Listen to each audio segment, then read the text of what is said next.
Hello दोस्तों, आप सभी का आपके अपने चैनल मैथ एक्स वाई जी में स्वागत है। तो आज हम पढ़ रहे हैं trigonometry, NCERT math 10th class और एक्सरसाइज 8.1 का 7th क्वेश्चन। ठीक है, तो आइए पढ़ते हैं, सोल्व करते हैं। If cot theta is equal to 7/8, अगर कोट थीटा की वैल्यू 7/8 हो तो ये जो दो क्वेश्चन दिए हुए हैं इनके क्या करने हैं, इनको सोल्व करना है, इनकी वैल्यू निकालनी है। ठीक है, तो यहाँ पर हम देख पा रहे हैं, यहाँ पर हम क्या करेंगे, सबसे पहले तो लिख लेते हैं हम अपना जो हमने सीखा है, पंडित बदरी प्रसाद हर हर बोल सोना चांदी तोल, और इसका उल्टा यहाँ पर कोट है ना, तो उल्टा लिख लेंगे, मतलब टेन का उल्टा कोट, कोस का उल्टा सेक और साइन का उल्टा कोसेक। ठीक है, तो यहाँ पर हम इस तरह से लिख लेते हैं। ठीक है, फिर हम क्या बनाते हैं, यहाँ पर एक ट्रायंगल बनाते हैं। क्या बनाते हैं? ट्रायंगल। तो ये हमने बना ली एक ट्रायंगल। ओके, उसके बाद हम देख रहे हैं इनका हम क्या दे देते हैं, फेस वैल्यू दे देते हैं ए बी सी। और ये क्या बोल रहा है, ये बोल रहा है ये यहाँ पर क्या है, ये थीटा है। ठीक है, तो ये क्या हो जाएगा, परपेंडिकुलर, ये हाइपोटेन्यूस, और ये हो जाएगा आवर बेस। ओके, तो हम देख पा रहे हैं, अब हम सोल्व करते हैं। सबसे पहले तो हम सोल्व करते हैं, यहाँ पर लिखा हुआ है कोट थीटा। क्या लिखा हुआ है? Cot theta. तो कोट थीटा की वैल्यू दे रखी है 7/8। कोट थीटा हमारे पास, हमें पता है क्या होता है, base upon perpendicular, base upon perpendicular. ठीक है, तो यहाँ पर क्या हो गया, बेस क्या है यहाँ पर, ए बी, और परपेंडिकुलर है यहाँ पर बी सी। मीन्स टू से ए बी और बी सी का रेशो दे दिया 7/8। ठीक है दोस्तों, तो यहाँ पर हम देख पा रहे हैं 7/8 अगर दे दिया तो हम क्या कर देते हैं, इसका एक वेरिएबल से हम मल्टीप्लाई कर देते हैं और रेशियो को हम खत्म कर देते हैं। तो यहाँ से हमारा जो वैल्यू निकल के आ गई वो बी की वैल्यू होगी 7x और बी सी की वैल्यू होगी 8x। तो ए बी की वैल्यू हम लिख देते हैं 7x और बी सी की वैल्यू लिख देते हैं हम, पी हो जाएगा अपना 8x। तो b आ गया 7x, p आ गया 8x। तो h की वैल्यू हम फाइंड आउट कर सकते हैं, तो आइए कर देते हैं। तो h स्क्वायर बराबर होता है p स्क्वायर प्लस में b स्क्वायर, है ना, यही होता है। तो हाँ, यहाँ पर हम लिख देते हैं इनकी एक्चुअल वैल्यू। तो ए सी स्क्वायर बराबर हो जाएगा p क्या है 8x का स्क्वायर प्लस में ये हो जाएगा 7x का स्क्वायर। ओके, यहाँ पर ए सी स्क्वायर मीन्स टू से 64x स्क्वायर और 49x स्क्वायर। तो ए सी स्क्वायर क्या हो जाएगा, इन दोनों को जब हम जोड़ेंगे तो 113x स्क्वायर। जब रूट अप्लाई कर लेंगे तो यहाँ पर ए सी इज इक्वल टू, यहाँ पर तो रूट का रूट रह जाएगा और यहाँ पर इनटू में क्या आ जाएगा, x बाहर आ जाएगा रूट से। ठीक है, तो ये ए सी की वैल्यू निकल के आ गई, हाइपोटेन्यूस की वैल्यू निकल के आ गई रूट के अंदर, 113 का रूट और इनटू में x। ओके, ये वैल्यू निकल के आ गई। ठीक है, यहाँ से हम इसको थोड़ा सेपरेट कर देते हैं। तो ये वैल्यू निकल के आ गई हमारी एस सी की। ओके, अब हम निकाल लेते हैं साइन, क्योंकि हमें साइन भी चाहिए और कोस भी चाहिए, है ना। तो साइन की वैल्यू निकाल लेते हैं। तो साइन की वैल्यू हम निकाल लेते हैं, sine theta is equal to, sine theta हमें पता है पी अपॉन क्या होता है, एच। तो पी की वैल्यू कितनी है, पी की वैल्यू है 8x और एच की वैल्यू है √13x। ओके, √13x, तो यहाँ से x से x कट जाएगा, तो यहाँ पर क्या हो जाएगा, √8/√13। ठीक है, इसी तरह से हम निकाल लेते हैं कोस की वैल्यू। ठीक है, तो कोस की value, cos theta is equal to क्या होता है, b/h। तो b कितना है अपना 7x और h कितना है √113x, x कट गया, यहाँ से क्या वैल्यू निकल के आ गई 7/√13। ठीक है, तो यहाँ पर हम फर्स्ट क्वेश्चन देख रहे हैं। तो फर्स्ट क्वेश्चन को हम सोल्व करेंगे। तो सोल्व करने के लिए हम देख रहे हैं कि ये कह रहा है 1 + sin theta into 1 - sin theta. Okay, और नीचे क्या है 1 + cos थीटा और नीचे क्या है 1 - cos थीटा। तो यहाँ पर क्या होता है, यहाँ पर हम देख पा रहे हैं, क्योंकि a + b into a - b is equal to a square minus B square, ये हमारे पास फॉर्मूला होता है। तो इस फॉर्मूले से हम इसको बदल देंगे, तो ये हो जाएगा 1 - sin square theta upon 1 - cos square theta, क्योंकि 1 का स्क्वायर, a का स्क्वायर मतलब 1 का स्क्वायर। ठीक है, माइनस b का स्क्वायर मतलब साइन का स्क्वायर, नीचे हो जाएगा 1 का स्क्वायर माइनस कोस का स्क्वायर। 1 का स्क्वायर 1 होता है, तो 1 ही लिख लेंगे हम। अब हम इसकी वैल्यू पुट कर देते हैं, जो हमने यहाँ से साइन और कोस की वैल्यू निकाली इसके अंदर पुट कर देते हैं। 1 माइनस जो साइन की वैल्यू है वो 8/√13, उसका हम कर देते हैं स्क्वायर। नीचे क्या हो गया 1 - 7√113 का स्क्वायर। ओके, यहाँ से हम देख पा रहे हैं 1 का तो 1 बच गया, माइनस 64/√13 ये जो रूट से क्या कट जाएगा, स्क्वायर कट जाएगा, तो यहाँ पर हो जाएगा 113, तो यहाँ पर क्या हो जाएगा 1 - 49 अपॉन 113। अब हम ले लेते हैं एलसीएम, एलसीएम लिया तो यहाँ पर तो एलसीएम 113 बच गया, और 113 में से 64 घटेगा तो 49, और नीचे ही ऐसे ही हो जाएगा 64 अपॉन 113, 113 से 113 कैंसिल, वैल्यू निकल के आ गई अपनी, इसकी वैल्यू निकल के आ गई 49/113, सॉरी 113 नहीं होगा, 49/64, ठीक है। ये हमारी फर्स्ट क्वेश्चन की वैल्यू निकल के आ गई, ठीक है। अब हम नेक्स्ट क्वेश्चन देख लेते हैं। तो अब हम देखते हैं अपना सेकंड क्वेश्चन। तो सेकंड क्वेश्चन क्या है, कोट स्क्वायर थीटा, ठीक है। तो कोट स्क्वायर जो थीटा है उसकी वैल्यू क्या होती है, तो यहाँ से हम देख रहे हैं कोट क्या होता है, tan का उल्टा, means to say B upon P, base upon perpendicular. Base यहाँ पर क्या है 7x, और परपेंडिकुलर क्या है 8x, ठीक है। और उसका स्क्वायर भी कर रखा है, क्या कर रखा है, स्क्वायर भी है, तो हम भी स्क्वायर कर देते हैं, x से x कट गया, 7 का स्क्वायर 49, 8 का स्क्वायर 64, ठीक है। तो ये हमारी क्या आ जाएगी, वैल्यू निकल के आ जाएगी 49/64, ओके। तो ये हमारा क्वेश्चन था। आई होप आप लोगों को ये क्वेश्चन बिल्कुल समझ में आ गया होगा। थोड़ा सा इसको ध्यान से समझना, बहुत ही इंपॉर्टेंट क्वेश्चन बनता है ये। तो आइए नेक्स्ट क्वेश्चन की तरफ हम बढ़ते हैं। दोस्तों क्वेश्चन नंबर 8 देखेंगे। If 3 cot A is equal to 4, check whether 1 - tan square A upon 1 + tan square A is equal to cos square A - sin square A और नोट, क्या ये इसके बराबर होगा या नहीं, ये दोनों टर्म्स इक्वल होंगी या नहीं होंगे, ये हमें चेक करना है। तो सबसे पहले तो ये होगा पिछले क्वेश्चंस के हिसाब से। सबसे पहले हम क्या बना लेते हैं, एक ट्रायंगल। तो यहाँ से हमने ट्रायंगल बना ली। इससे क्या होगा कि क्वेश्चन समझने में थोड़ी आसानी हो जाएगी। ए बी सी, ये एंगल ए लेना है हमें, एंगल ए दिया हुआ है ना, तो एंगल ए ले लेते हैं, ठीक है। ये अगर एंगल ए है तो ये परपेंडिकुलर हो जाएगा, ये बेस, और ये हमारे पास क्या हो जाएगा, हाइपोटेन्यूज। यहाँ पर हम क्या करेंगे, अब जो दिया हुआ है 3 cot A is equal to 4, और कोट ए क्या हो जाएगा 4/3, जो 3 है ये मल्टीप्लाई में इधर आएगा तो डिवाइड में, जो कि कोट क्या होता है अपने पास यहाँ पर हम देख रहे हैं 10 का उल्टा होता है, मीन्स टू से बेस अपॉन परपेंडिकुलर होता है, ठीक है। तो बेस यहाँ पर क्या हो गया, यहाँ पर हो गया AB, और परपेंडिकुलर क्या हो गया BC। तो मतलब यहाँ से मिल गया हमें AB और BC का रेशियो मिल गया, ठीक है। क्या मिल गया, रेशियो क्या मिल गया 4:3। जब हम रेशियो को हटाएंगे तो क्या करेंगे, 4x और 3x से हम क्या कर देंगे, मल्टीप्लाई, मतलब x से मल्टीप्लाई कर देंगे, किसी भी वेरिएबल से मल्टीप्लाई कर देते हैं। तो यहाँ से हमारी वैल्यू जो निकल के आ गई वो AB का मान निकल के आ गया 4x, जो वैल्यू है BC का वैल्यू क्या हो जाएगी 3x। तो यहाँ पर हम देख रहे हैं हाइपोटेन्यूज हमें निकालनी पड़ेगी, तो हाइपोटेन्यूज निकाल देते हैं यहाँ पर। तो h स्क्वायर हमें पता है पाइथागोरस थ्योरम से, h square is equal to p square plus में b स्क्वायर, ठीक है।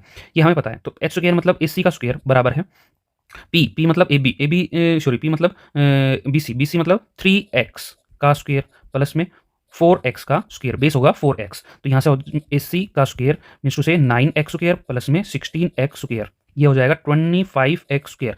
और जब हम दोनों तरफ क्या करेंगे, रूट अप्लाई करेंगे, तो AC का जो वैल्यू निकल के आ जाएगी 5x निकल के आ जाएगी। तो यहाँ पर 5x, ओके, क्या होगी 5x। यहाँ से हमें तीनों जो साइड्स हैं वो उनकी वैल्यू हमें पता चल गई है। अब हम अदर्स जो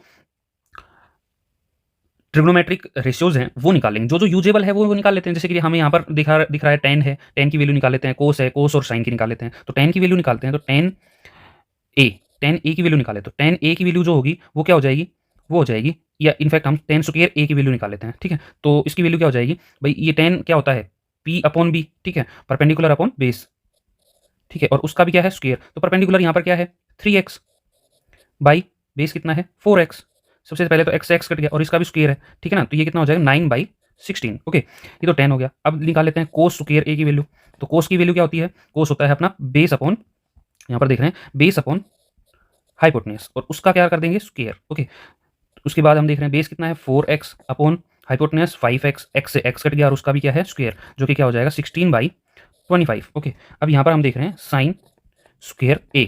तो साइन स्क्वायर ए क्या होता है, परपेंडिकुलर अपॉन हाइपोटेन्यूज, उसका हम कर देते हैं स्क्वायर। तो यहाँ से क्या निकल के आ जाएगा 3x अपॉन 5x, x से x कट गया, उसका भी क्या है स्क्वायर। तो यहाँ पर क्या हो गया 9/25, ठीक है, ओके। तो यहाँ से हम देख रहे हैं, अब हम क्या करते हैं यहाँ पर नेक्स्ट हम निकालते हैं जो वैल्यू हमें निकालनी है। तो 1 माइनस क्या निकालनी है हमें, tan square A upon 1 plus tan square A is equal to cos square A minus sine square A. तो हम पूरे ही वैल्यू को लेके चलते हैं। तो यहाँ से हम देख रहे हैं कि 1 माइनस भाई टेन स्क्वेयर की तो वैल्यू होगी 9/16 और नीचे है 1 प्लस 9/16 इज इक्वल टू कोस की वैल्यू क्या है 16, कोस स्क्वेयर की 16/25 माइनस साइन की 9/25।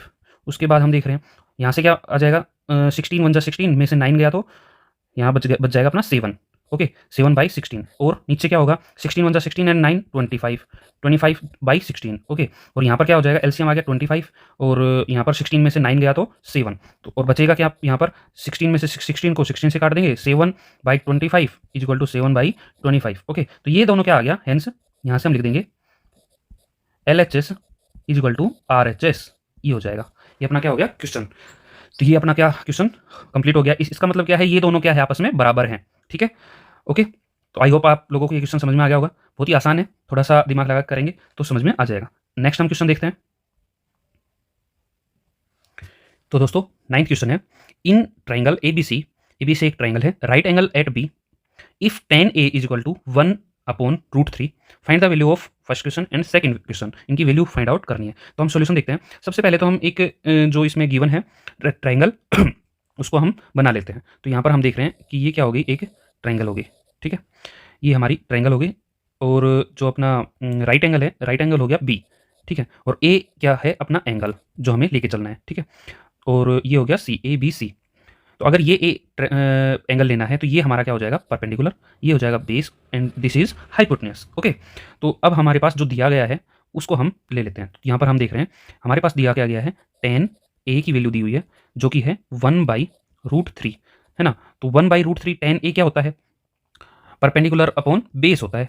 तो परपेंडिकुलर मतलब BC और बेस मतलब AB। तो यहाँ से हमें BC और AB का रेशो मिल गया 1/√3। ठीक है हम क्या कर देते हैं x से मल्टीप्लाई कर देते हैं। ये तो x हो जाएगा और ये क्या हो जाएगा √3x हो जाएगा। ठीक है तो BC का मान तो क्या कितना आ गया x और AB का मान कितना आ गया AB मतलब AB मीन्स परपेंडिकुलर का आ गया √3x। ओके ये आ गया। ओके अब हम देखते हैं फर्स्ट क्वेश्चन। सबसे पहले तो हम क्या करते हैं इनकी वैल्यू निकाल लेते हैं।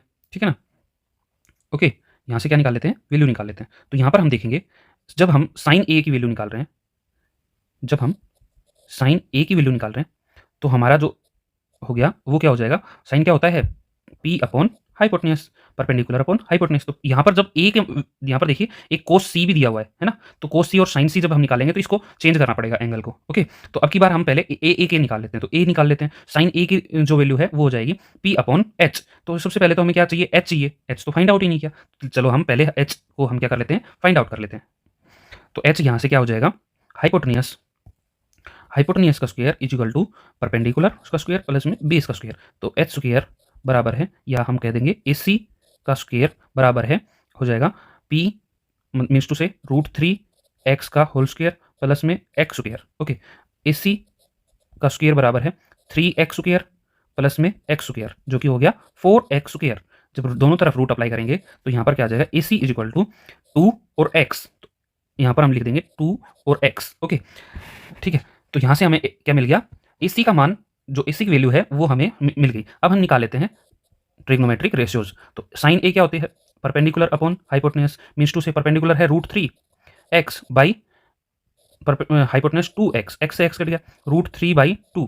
फिर उसके बाद हम निकाल लेते हैं कोस A। तो कोस A का मान क्या होता है बेस अपॉन हाइपोटेन्यूज, बेस कितना है x अपॉन हाइपोटेन्यूज हो गया 2x, x से x कट गया 1/2। ठीक है अब हमें निकालना है साइन साइन C की वैल्यू। तो साइन C की वैल्यू क्या होगी तो C देखिए जब हम C वैल्यू लेंगे तो ये बेस और हाइपोटेन्यूज में इंटरचेंज हो जाएगा। ठीक है तो हम यहाँ से निकाल सकते हैं ये क्या हो जाएगा साइन C क्या हो जाएगा साइन C क्या होता है P अपॉन H। क्या होता है P अपॉन H जिसकी वैल्यू होगी P हो गया आपकी बार AB और H तो H है ही तो H हो गया AC। ठीक है जब C हम एंगल लेते हैं तो बेस और परपेंडिकुलर इंटरचेंज हो जाते हैं। ठीक है तो यहाँ से हमारी जो वैल्यू आ जाएगी AB है x बाई AC है 2x। तो x से x कट जाएगा क्या बच गया 1/2 और कोस सी इज इक्वल टू हम देख रहे हैं कोस C क्या होता है B अपॉन H। तो B यहाँ पर क्या है √3x। ठीक है ना B अब की बार क्या हो जाएगा ये वाला BC क्या हो जाएगा B हो जाएगा। तो यहाँ पर हम लिख भी देते हैं क्या BC अपॉन AC। तो √3/AC क्या है 2x, x से x कट जाएगा तो यहाँ से क्या मिल जाएगा √3/2 मिल जाएगा। ठीक है अब हमें यहाँ पर हमें क्या है, हम देख रहे हैं हमें क्या करना है यहाँ पर, जो इनको फर्स्ट क्वेश्चन में पुट कर देना है। तो फर्स्ट क्वेश्चन हम देख लेके चलते हैं। तो साइन क्या है फर्स्ट क्वेश्चन, साइन ए इंटू कोस सी माइन प्लस कोस ए और इंटू साइन सी। ठीक है, तो यहाँ से वैल्यू निकल के आ गई। साइन ए क्या दे रखा है, √3/2। कोस सी क्या दे रखा है, √3/2। ठीक है, मल्टीप्लाई प्लस में कोस ए क्या दे रखा है, 1/2। और कोस सी क्या, साइन सी क्या दे रखा है, साइन सी इज ऑल्सो 1/2। ठीक है, तो यहाँ से क्या निकल के आ जाएगा, √3 तो 3 और 2/2 4 प्लस 1/2 और 1/2 की मल्टीप्लाई करेंगे तो 1/4। जब इन दोनों को प्लस करेंगे तो क्या आ जाएगा, वैल्यू क्या आ जाएगी, 1 आ जाएगी। ओके भाई, ये कितना है 3/4। ठीक है, 3/4 एंड 1/4 को जब हम प्लस करेंगे तो कितना आ जाएगा, 1 वैल्यू आ जाएगी। तो ये तो फर्स्ट क्वेश्चन हो गया। सेकंड क्वेश्चन जो है वो देख लेते हैं। तो कोस ए कोस सी माइनस साइन ए और साइन सी। ठीक है, यहाँ से हम ये निकालते हैं। तो कोस ए कितना है भाई, ये है 1/2 इंटू कोस सी है √3/2। ठीक है, माइनस साइन सी जो है वो कितना है, तो साइन ए है √3/2 इंटू में साइन सी कितना हो गया, 1/2। ठीक है, अब हम देख रहे हैं कि √3/4 माइनस √3/4 एक जैसी टर्म है तो आंसर क्या आ जाएगा, 0। ठीक है ना, एक जैसी टर्म है, ये इसमें से ये घटेगा तो क्या आ जाएगा, आंसर 0। तो इस तरह का ये क्वेश्चन था। आई होप आप लोगों को समझ में आ गया होगा। नेक्स्ट हम देखते हैं